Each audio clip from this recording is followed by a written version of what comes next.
Therizhandur ரஹீமிய்யா Arabic கல்லூரி. உங்கள் ஆண் பிள்ளைகள் 7 ஆண்டுகளில் ஆலிம் பட்டத்துடன் பிகாம், பிபிஏ, பிஏ டிகிரிகளும் பெற்று சிறந்த ஆலிமாக வெளிவர இன்றே தொடர்பு கொள்ளுங்கள். அல்ஹம்துலில்லாஹி ரப்பில் ஆலமீன் வஸ்ஸலாத்து வஸ்ஸலாமு அலா சய்யிதில் முர்ஸலீன் வ அலா ஆலிஹி வ அஸ்ஹாபிஹி அஜ்மஈன். قال الله تعالى في القرآن العظيم والفرقان المجيد بعد أعوذ بالله من الشيطان الرجيم بسم الله الرحمن الرحيم ولهن مثل الذي عليهن بالمعروف وقال النبي صلى الله عليه وسلم النساء شقائق الرجال أو كما قال عليه الصلاة والسلام صدق الله مولانا العظيم وصدق رسوله النبي الكريم وَنَحْنُ عَلَى ذَلِكَ مِنَ الشَّاهِدِينَ وَالشَّاكِرِينَ وَالْحَمْدُ لِلَّهِ رَبِّ الْعَالَمِينَ. புகழ் அனைத்தும் அல்லாஹ் ஜல்ல ஷானஹு தஆலாவிற்கே உரித்தாகுக. சாந்தியும் சமாதானமும் கண்மணி ரசூலுல்லாஹி ஸல்லல்லாஹு அலைஹி வஸல்லம் அவர்களின் மீதும் அவர்களை பின்பற்றிய உத்தம சத்திய சஹாபாக்கள், தாபிஈன்கள், தபஅத் தாபிஈன்கள், சுஹதாக்கள், சாலிஹீன்கள், நாதாக்கள், நல்லவர்கள், குறிப்பாக நம் அனைவரின் மீதும் அல்லாஹுவின் சாந்தியும் சமாதானமும் என்றென்றும் நின்று நிலவட்டுமாக. இப்படி ஒரு நிகழ்வைத்தான் இவ்வளவு காலமாய் எதிர்பார்த்து கொண்டிருந்தோம். அல்லாஹ் ரப்புல் ஆலமீன் இன்றைக்கு அதை நிறைவேற்றி வைத்திருக்கிறான். காலம் உள்ளவரை இதை கபூல் செய்தருள்வானாக. இந்த நிகழ்வின் தலைவராய் விட்டிருக்கிற நாசிருல் உலமா, எங்களுக்கெல்லாம் சிறந்த ஆலோசகர், சிறந்த வழிகாட்டி, கண்ணியத்திற்குரிய அஞ்சுமனே ஹுதா பள்ளியினுடைய தகுதிமிக்க இமாம் ஹசரத் கிபிலா அவர்களுக்கும், நிறைய உலமாக்கள் வருகை தந்திருக்கிறீர்கள், அத்தனை உலமா பெருமக்களுக்கும், சேலத்திலே முத்தாய்ப்பாய் இருக்கக்கூடிய முஹிப்புல் உலமாக்கள், ஒரு 30 வருட காலமாய் ஒரு ஓரத்தில் இருந்து நம்மை செதுக்கி கொண்டிருக்கிற ஓரத்தில் 2 பேர் அண்ணன் தம்பி உட்கார்ந்துருக்கிறாங்க. காதர் ஹாஜியாரும் கண்ணியத்திற்குரிய முபாரக் ஹாஜியார். நீண்ட நெடிய காலமாய் இபாதத்தோடு தொடர்பு கொண்டு பள்ளி புறாக்களாய் இருக்கிற அவர்களையும் இந்த நேரத்தில் நாம் நினைத்து பார்க்கிறோம். அல்லாஹ் அவர்களுக்கு நீண்ட ஆயுளையும் நிறைந்த வளத்தையும் தந்திடுவானாக. இங்கு முஹிப்புல் உலமாக்களாய் வருகை தந்திருக்கிற கண்ணியத்திற்குரிய நேஷனல் ஸ்டீல் ஷஹாபுத்தீன் ஹாஜியார் அவர்கள், சேலம் மறக்க முடியாத ஒரு நபர். கண்ணியத்திற்குரிய பாசம் நிறைந்த இஸ்மாயில் ஹாஜியார் அவர்கள் 500 மாணவர்களை எப்பொழுதுமே தன்னுடைய தோளில் வைத்து கொண்டே திரிந்து கொண்டிருக்கிற கண்ணியத்திற்குரிய ரஃபிகா ஹாஜி அவர்கள் பெரிய வேலையை ரொம்ப சாதுரியமாக அழகாக செய்து கொண்டிருக்கிறார்கள். அவர்களுக்கும் ரொம்ப கால நண்பர் அஷ்ரப் ஹாஜி வருகை தந்திருக்கிறார்கள். கண்ணியத்திற்குரிய நிறைய பேர்கள் சொல்ல வேண்டும், நேரம் இல்லை. வருகை தந்திருக்கிற ஜங்ஷனில் இருந்து நிறைய பேர்கள், எங்கள் மஹல்லா வாசிகள் வருகை தந்திருக்கிறார்கள். உங்கள் அத்துணை பேர்களுக்கும் நீண்ட தூரத்திலிருந்து பெங்களூரிலிருந்து ஹாஜி ஜியாவுத்தீன் சாஹிபினுடைய உறவுக்காரர்கள் வருகை தந்திருக்கிறார்கள். பள்ளிக்கு மிகவும் பொருத்தமானவர்கள், உதவியவர்கள். எல்லோரையும் அல்லாஹ் ரப்புல் ஆலமீன் கபூல் செய்தருள்வானாக. இதற்கெல்லாம் வேறாக இருக்கிற கண்ணியத்திற்குரிய ஷபீர் ஹாஜியார், இந்த அவங்க வீட்டை போய் பார்த்தா இத்தினோண்டு வீடு, இன்னைக்கு தான் உள்ளே போனேன். ஆனால் இமாமுக்கு காலை மதிய உணவெல்லாம் அவர் தான் கொடுத்து கொண்டிருக்கிறார். இதுக்கு பெரிய மனசு வேணும். ஆஜியார் அவர்களுக்கும், ஆஜியார் இல்லை இன்ஷால்லா ஆஜியார் ஆயிடுவார். இவற்றையெல்லாம் உருவாக்கி இருக்கிற எங்களது தோட்டத்தில் மலர்ந்த ரோஜா கண்ணியத்திற்குரிய அப்துல் ஹக்கீம் போன வருஷம் தான் முடிச்சார். ஓதும் போதே நல்ல துடிப்பான மாணவர். இந்த மஹல்லாவுக்கு கிடைச்சது உண்மையிலே பெரிய பாக்கியம். அல்லாஹ் ரப்புல் ஆலமீன் கபூல் செய்தருள்வானாக. கண்ணியத்திற்குரிய மஹல்லாவினுடைய இமாம் அவர்களுக்கும், வருகை தந்திருக்கிற ஆன்றோர்கள், சான்றோர்கள், தாய்மார்கள், இளைஞர்கள், உங்கள் அத்தனை பேர்களுக்கும் இஸ்லாத்தின் காணிக்கையான சலாத்தினை பதிலை எதிர்பார்த்து சொன்னவனாக என் வார்த்தைகளை துவக்குகிறேன். அஸ்ஸலாமு அலைக்கும் வரஹ்மத்துல்லாஹி தஆலா வ பரக்காத்துஹு. 8:45 இன்ஷா அல்லாஹ் இஷா தொழுகை நடைபெறும். 8:40க்கு இன்ஷா அல்லாஹ் பயான் நிறைவு பெறும். ஏன்னா இதே ரொம்ப நேரம் பிடிச்சிட்டோன்னு சொன்னால் அடுத்த மாதம் வரமாட்டாங்க. அதனால் அடுத்த மாதம்லாம் கரெக்டாக 8:30க்கெல்லாம் முடிச்சிடலாம் என்ற உத்தரவாதத்தோடு ஒரு சில செய்திகளை உங்களோடு, பெண்கள் பயான் என்ற காரணத்தினால் பெண்களுக்கு தேவையான ஒரு 11 செய்திகளை மட்டும் உங்களோடு நான் பகிரப் போகிறேன். காரணம், நமக்கு வழிகாட்டிகள் உம்மஹாத்துல் முஃமினீன், நம்முடைய தாய்மார்கள் யார் தெரியுமா? ரசூலின் மனைவிமார்கள். ரசூலின் மனைவி மொத்தம் எத்தனை பேர்? 11 பேர். அந்த 11 பேரையும் தெரிய வேண்டும். அவர்கள் சொல்லித் தருகிற 11 பாடத்தையும் வீட்டுக்கு எடுத்துக்கொண்டு செல்ல வேண்டும். சொல்லுங்க. ஹவுஸ் ஹஜரஜா இருக்கிற ஷபீர் தாகிரை அல்லாஹ் அன்சாரிகளாய் மாற்றி அருள்வானாக. அல்ஹம்துலில்லாஹ். அன்பிற்குரியவர்களே, பெருமானார் ஸல்லல்லாஹு அலைஹி வஸல்லத்தினுடைய முதல் மனைவி அன்னை கதீஜா ரலியல்லாஹு தஆலா. அவர்கள் தருகிற பாடங்கள் ஏராளம் இருந்த போதிலும் ஒரு பாடம், அவர்கள் வாழ்நாள் முழுக்க முடியை காட்டியதில்லை. பெண்களுக்கு முடி அவுரத். புர்கா போட்டுக்கொண்டு முடியை வெளியே போடுகிற அனுமதியை மார்க்கம் வழங்கவில்லை. முடி அவுரத்.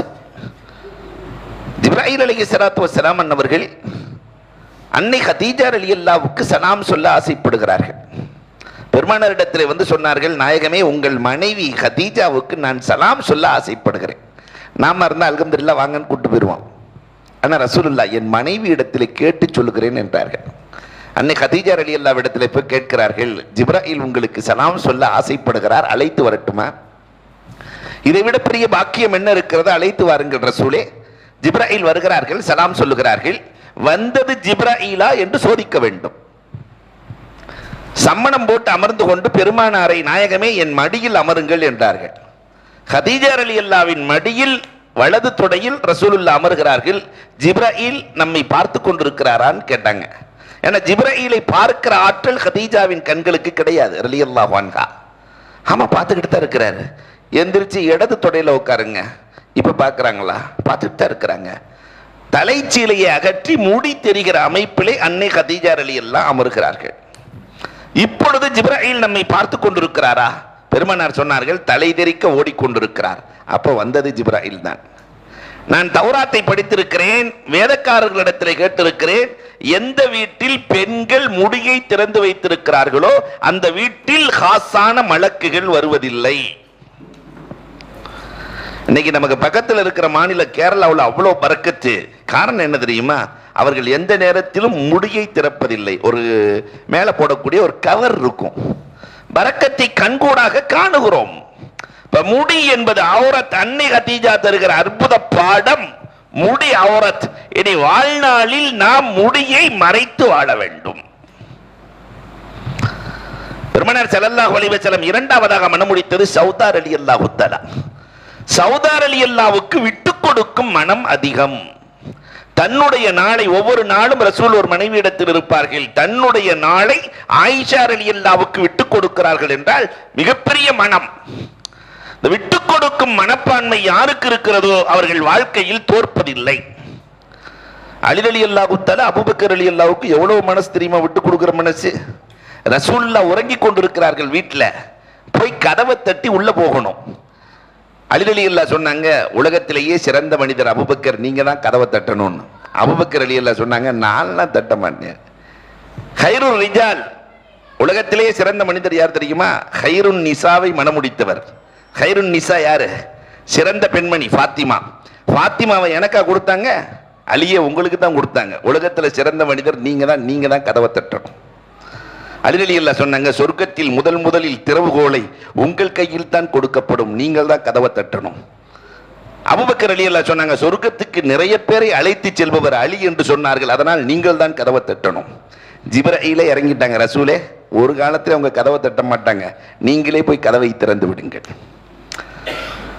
என்ன வாழ்க்கை வாழ்ந்திருக்கிறார்கள். ஒருவரை ஒருவர் உயர்த்தி பிடித்த சூழல். நம்மை விட அவர்கள் உயர்ந்தவர்கள், விட்டுக் கொடுக்கும் மனதோடு வாழ வேண்டும் என்ற அந்த அற்புத சூழல்.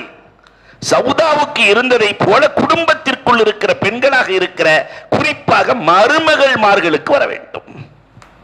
விட்டுக் கொடுக்கும் மனம் வந்துவிட்டால் அந்த இல்லம் வாழ்க்கையில் தோற்கவே தோற்காது. மூன்றாவது பெண் ஆயிஷா ரலியல்லாஹு தஆலா, கல்வியின் தேடல். அல்லாஹு அக்பர். ஆயிஷா ரலியல்லாஹு தஆலா தானும் கல்வியை தேடினார்கள், கல்வியை சமூகத்திற்கு கொடுத்து கொண்டே இருந்தார்கள். ஏறத்தாழ 73 வயதிலே ஆயிஷா ரலியல்லாஹு வஃபாத் ஆகிறார்கள். 73 வயது வரை ஆயிஷா ரலியல்லாஹு சஹாபாக்களுக்கு கல்வியை போதித்தார்கள். தானும் ரசூலிடத்திலிருந்து மார்க்கத்தை தேடிக்கொண்டே இருந்தார்கள். அதான் உர்வா ரலியல்லாஹு தஆலா, ஹதீசுக்கலை வல்லுனர் உர்வா, ஆயிஷா ரலி அவர்களே, நீங்க பெரிய கல்விமான், ஆச்சரியம் இல்ல, ரசூலின் மனைவி. நீங்க பெரிய கவிஞர், ஆச்சரியம் இல்ல, அபூபக்கர் ரலியல்லாஹு கவிஞர் அவர்களுடைய மகள். ஆனா மருத்துவம் செய்கிறீர்களே எப்படி? இதுவும் ரசூல் கொடுத்த பிச்சை தான். ஆயிஷாவை போல மருத்துவத்தை அகிலம் கண்டதில்லை. அந்த வழியாகத்தான் நம்முடைய பாட்டிமார்களுக்கு சில வைத்தியம் தெரிந்தது. இன்றைக்கு பாட்டிமார்கள் கூட சமூகத்தில் ஒதுக்கப்பட்டு விட்டார்கள். அல்லாஹு அக்பர். மருத்துவம் செய்கிறீர்கள். ஆயிஷா சொன்னாங்க, அல்லாஹ் மனிதனை படைக்க 2 மூலப்பொருளை தேர்வு செய்தான். இந்த பூத உடலை படைக்க மண்ணை எடுத்தான். ஹலக்னல் இன்சான மின் தீன். மண்ணால் உடல் படைக்கப்பட்டது. இந்த உடலுக்கு நோய் என்றால் மண்ணில் மருந்து இருக்கிறது. வைத்த வலியா, தலைவலியா, இடுப்பு வலியா, கால் வலியா?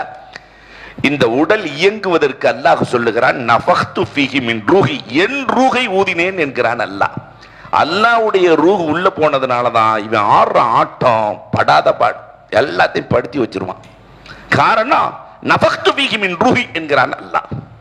இந்த ரூஹுக்கு நோய் என்றால், மனதுக்கு நோய் என்றால் மண்ணிலே மருந்தில்லை. அலா பிதிக்ரில்லாஹி தத்மஇன்னல் குலூப். திக்ரிலேயும் திலாவத்திலேயும் தொழுகையிலும் தான் மருந்து இருக்கிறது. அதனால் இதை வைத்து நான் மருத்துவம் செய்கிறேன் என்றார்கள் ஆயிஷா சித்திகா. இந்த கல்வியின் தேடல். ஆனா நிறைய பெண்களுக்கு கல்யாணம் முடிச்சு கொடுத்துட்ட தேடல் முடிஞ்சு போயிடுச்சு. பிள்ளைய வளர்க்கிறது, அதை செய்யறது, சோறாக்குறது, இதுலயே வாழ்க்கை ஓடுகிறதே தவிர தேடல் குறைந்து விடுகிறது. தேடலுக்கு ஒரு ஆயிஷா. 4வது ஹப்சா. அல்லாஹு அக்பர். வாழ்நாள் முழுக்க குர்ஆன் ஓதுகிற, 7 நாளைக்கு ஒரு குர்ஆன் முடித்து வருகிறார்கள். வாழ்க்கை முழுக்க ஹப்சா ரலியல்லாஹு தஆலா. பெருமானாரினுடைய பிரதிகள் உஸ்மான் ரலியல்லாஹுடைய காலத்திலே 6 பிரதிகள் எடுக்கப்பட்டது, 6 நாடுகளுக்கு அனுப்பப்பட்டது. உஸ்மான் ரலியல்லாஹுவினுடைய பிரதி கடைசி வரை யாரிடத்தில் தான் இருந்தது? ஹப்சா. உலகத்தில் முதல் ஹாஃபில் பெண்மணி யார் என்றால் ஹப்சா ரலியல்லாஹு தஆலா. உலகத்தில் முதலில் குர்ஆனை முடித்த பெண்மணி. ஆனா இன்னைக்கு பெண்களே, நாம் குர்ஆன் ஓதுகிறோமா? கொஞ்சம் யோசிக்க வேண்டும். நம்முடைய முன்னோர்கள் எப்படி இருந்தாங்க? காலையிலும் மாலையிலும் எல்லா நேரங்களிலும் குர்ஆனோடு தொடர்பு. குர்ஆன் ஓதினார்கள், யாசீன் ஓதினார்கள், வாக்கியா ஓதினார்கள். அதெல்லாம் இன்றைக்கு காணாமல் போனது. குர்ஆன் ஓதினால் இஜ்தமஅத் அலைஹில் மலாயிகா தனக்கபத் அன்ஹு ஷயாத்தீன். மலக்குகள் வந்து விடுவார்கள், சைத்தான் போயிடுவான். நம்ம ரொம்ப தூரம்லாம் போக தேவையில்லை. ஒரு 40 வருஷத்துக்கு முன்னாடி ஒருத்தர் சம்பாதிப்பார். அண்ணன் தம்பி 9 பேர் உட்கார்ந்து சந்தோஷமா இருந்தாங்க. ஒருத்தர் சம்பாத்தியத்துல குர்ஆன் இருந்தது, தொழுகை இருந்தது, திக்ர் இருந்தது, எல்லாம் இருந்தது. இன்னைக்கு 2 பேர் 1 லட்சம் ரூபா பத்தல. நிம்மதி இல்லை, சந்தோஷம் இல்லை. ஏன்? குர்ஆன் இல்லை, திக்ர் இல்லை, திலாவத் இல்லை.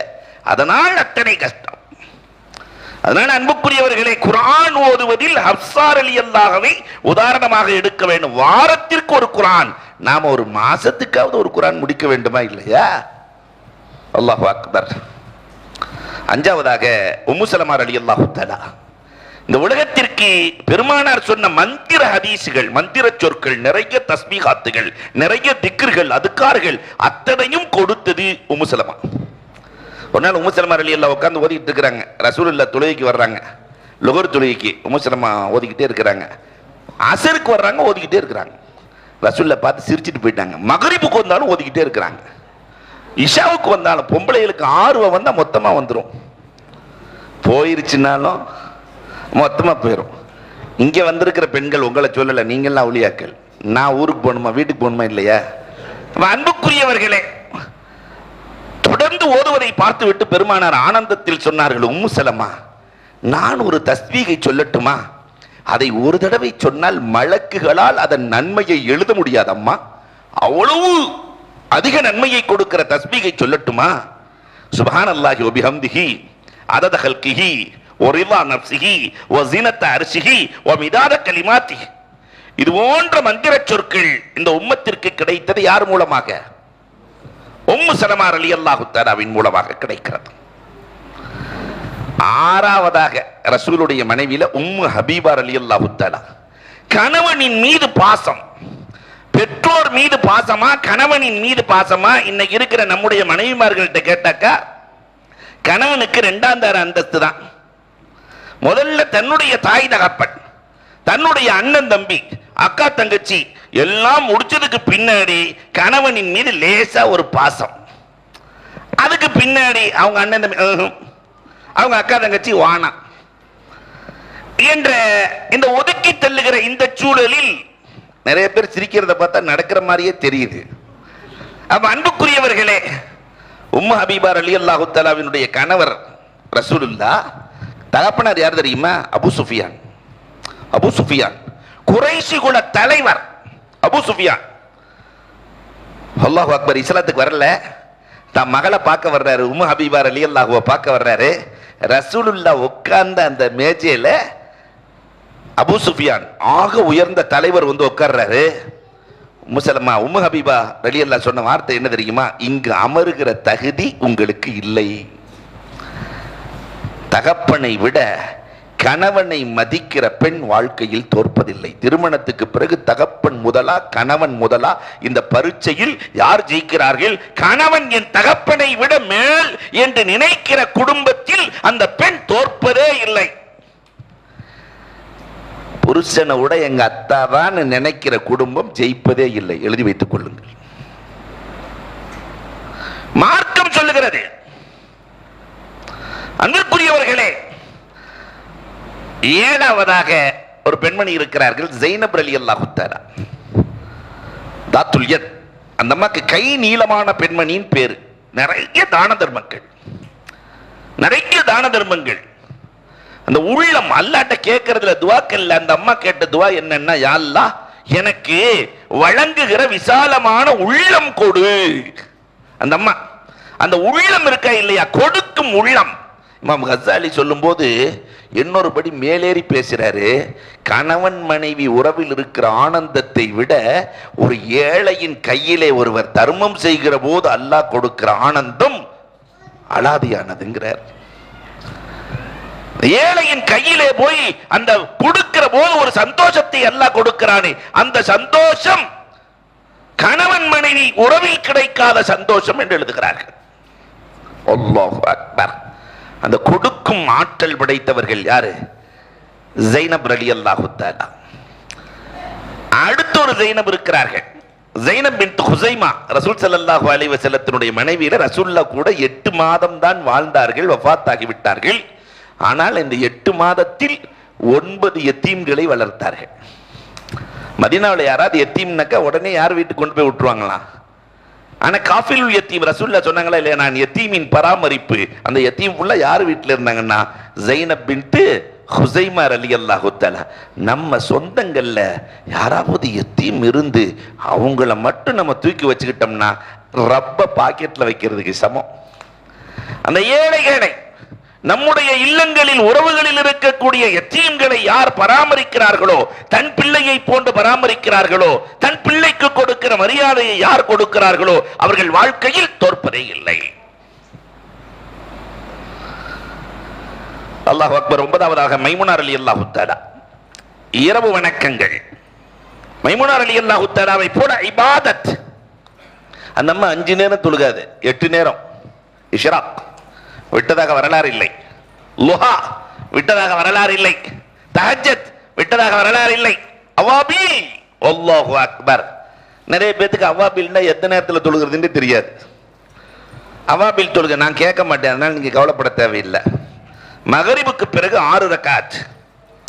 ஆனால் மகரிபுக்கு பிறகு 20 ரக்காத் தொழக்கூடியவர்களாக இருந்தார்கள். உம்மு சலமா தொழுவார்கள், மைமுனா ரலியல்லாஹு தஆலா தொழுவார்கள். அதனால் ரசூலுல்லாஹ் சொன்னார்கள், உங்களுக்கு 2 சொர்க்கம் என்றார்கள். இப்ப மகரிபுக்கு பிறகு அவ்வாபில் தொழக்கூடியவர்களுக்கு அல்லாஹ் ரப்பல் ஆலமீன் நீண்ட நெடிய நோய்களை தருவதில்லை. இந்த படுக்கை இருக்க இல்லையா, ரொம்ப காலமா படுத்து கிடப்பாங்க, 2 வருஷம் 3 வருஷம். இந்த படுக்கை யாருக்கு வராது என்றால், யார் அவ்வாபில் தொழுகிறார்களோ அவர்களுக்கு இந்த படுக்கை வியாதி வராது. எவ்வளவு பெரிய பாக்கியம் இந்த தொழுகையில் இருக்கிறது. ஆனா நம்ம உணரவே இல்லை. இங்கேயும் சில பேர்கள் தொழுது வருகிறார்கள், சொன்னால் முகஸ்துதியாகிவிடும். அல்லாஹ் ரப்பல் ஆலமீன் அந்த தொழுகைகளை கபூல் செய்து அருள் புரிவானாக. அல்லாஹு அக்பர். அடுத்ததாக சஃபியா ரலியல்லாஹு தஆலா தியாகம். 10வது சஃபியாவின் தியாகம் குடும்பத்தில் இருக்க வேண்டும். ரசூல் ஸல்லல்லாஹு அலைஹி வஸல்லத்தினுடைய கடைசி நேரம், ரசூலுல்லாஹ் கடும் கஷ்டத்தில் இருக்கிறாங்க. உள்ள போய் சஃபியா ரலியல்லாஹு 2 ரக்காத் தொழுதுட்டு, அல்லாஹ் பெருமானாருக்கு கொடுக்குற எல்லா கஷ்டத்தையும் எனக்கு கொடுத்து மௌத்தாக்கிரு. என் புருஷன் நல்லா இருக்கணும், என் கணவர் நல்லா இருக்கணும், என்ன மௌத்தாக்கிரு. கணவனுக்காக தன்னை அர்ப்பணித்த தியாகி. 2 ரக்காத் தொழுதுட்டு வந்து ரசூலுல்லாஹ்வை பார்ப்பாங்க. ரசூலுல்லாஹ் கஷ்டப்படுவாங்க. மீண்டும் அந்த அம்மா உள்ள போகும், 2 ரக்காத் தொழுகும், மீண்டும் வந்து ரசூலுல்லாஹ்வை பார்க்கும். இப்படியே செய்யறத பார்த்துட்டு ரசூலுல்லாஹ், அம்மா சஃபியா வாம்மா, நீ செய்யறதெல்லாம் ஜிப்ராயில் சொல்லிட்டாருமா, எனக்காக போய் தொழுகிற, இதெல்லாம் ஜிப்ராயில் சொல்லிட்டாங்க. நான் அல்லாஹ்ட்ட என்ன கேட்கிறேன் தெரியுமா? பெருமானார் சொன்னார்கள், என் உம்மத்தினுடைய அத்தனை சக்கராத்தின் வேதனையும் எனக்கு கொடுத்து விடுறப்பே, என் உம்மத்திற்கு வேண்டாம், அதனால் வேண்டாம் அம்மா. அப்ப கணவனுக்காக தியாகம் செய்கிற தியாகி. நீங்க நம்ம வீடுகளில் இருக்க எல்லா பெண்களும் அந்த தியாகம் இருக்கத்தான் செய்யும். ஆனால் அந்த உண்மையான முகப்பத்தோடு கூடிய தியாகமாக இருந்தால் அந்த இல்லம் சுபிச்சம் பெற்ற இல்லமாக மாறும். நிறைவாக 11வது மனைவி ஜுவைரியா ரலியல்லாஹு தஆலா கலிமத்துஹா கலிமத்தே கஸாலா. அந்த அம்மா பேசுச்சுன்னா மான் போல பேசுவார்களாம். அந்த வார்த்தை ஜுவைரியா ரலியல்லாஹு பேச பேச ஆயிஷா ரலியல்லாஹுக்கு கொதிக்குமா. என்ன நினைக்குதோ ஜுவைரியா அதை நிறைவேற்றிட்டு போயிருதே. பேசியே ரசூலுல்லாஹ் நம்ம கடமுடான்னு பேசிட்டு, பொதுவா ஆயிஷான்னு பேர் இருந்தாவே கொஞ்சம் வேகமாக தான் பேசுவாங்க. அன்னையிலேருந்து இன்னைக்கு வரைக்கும் நீங்கள் ஆயிஷாங்கிற பேரை வச்சுட்டாவே அந்த அம்மாவுக்கு கொஞ்சம் வாய் கூட இருக்கும். என்னன்னா அந்த அதனால இங்கே இருக்கிற ஆயிஷா யாரும் கோச்சுக்க வேணாம், உங்களெல்லாம் சொல்லலை. அப்ப அன்புக்குரியவர்களே, கலிமத்துஹா கலிமத்தே கஸாலா, எதையும் அன்பாக பேசி சாதிக்கிற, கணவனிடத்திலே அன்பாக பேசி சாதிக்கிற பெண்மணிகள் வாழ்க்கையில் தோற்பதில்லை. ரசூலுல்லாஹ் போர்க்களத்துக்கு போகணும், ரசூல் ஸல்லல்லாஹு அலைஹி வஸல்லத்திட்ட போய் நான் போர்க்களத்துக்கு வரணும்னு அந்த அம்மா என்ன செய்யாது, சொல்லாது. ஜுவைரியா ரலியல்லாஹு தஆலா பெருமானார் ஸல்லல்லாஹு அலைஹி வஸல்லத்திற்கு என்னென்ன தேவையோ அது முழுவதையும் மற்ற மனைவிகளை விட முந்திக் கொண்டு சரி செய்வார்கள். நீங்க போருக்கு போறீங்க ரசூலே, உங்களுக்கு இது வேணும் இது வேணும் இது வேணும் எடுத்து வச்சோன்ன ரசூலுல்லாஹ் சொல்லிடுவாங்க, இதெல்லாம் நான் மற்ற கவனத்தில் இருக்கிற, இது எல்லாம் நீ தான் எடுத்து வைக்கிற, அதனால நீயே வந்துரு, வேலை முடிச்சு. அப்ப அன்புக்குரியவர்களே, அந்த வரலாறுகள் நீண்ட வரலாறுகள் சுருங்க சொல்லுகிறேன். இப்படி 11 மனைவிகளிடத்திலும் 11 பாடங்கள் இருக்கிறது. அதே மாதிரி ஜுவைரியா ரலியல்லாஹுவின் நிறைவான பாடம், உறவுகளை விட்டு கொடுத்ததாக வரலாறு இல்லை. எல்லா உறவுகளோடும் சேர்ந்திருந்த பெண்மணி ஜுவைரியா ரலியல்லாஹு. நாமும் உறவுகளை அரவணைத்து ஐங்கால தொழுகையை சரியாக தொழுது இந்த 11 பெண்களும் கொடுத்த பாடங்களை நிறைவாக பெற்று வாழுகிற தௌஃபீக்கை வல்லோன் அல்லாஹ் நம் அனைவருக்கும் வழங்குவானாக. இந்த மாதாந்திர பயானை அல்லாஹ் ரப்புல் ஆலமீன் கியாமத் வரை நிலைக்கச் செய்வானாக. இதை கொண்டு அல்லாஹ் ரப்புல் ஆலமீன் நம் எல்லோருக்கும் நன்மைகளையும் நடக்கிற தன்மைகளையும் அல்லாஹ் வழங்குவானாக. வாஹிரு தஅவானா அல்ஹம்துலில்லாஹி ரப்பில் ஆலமீன்.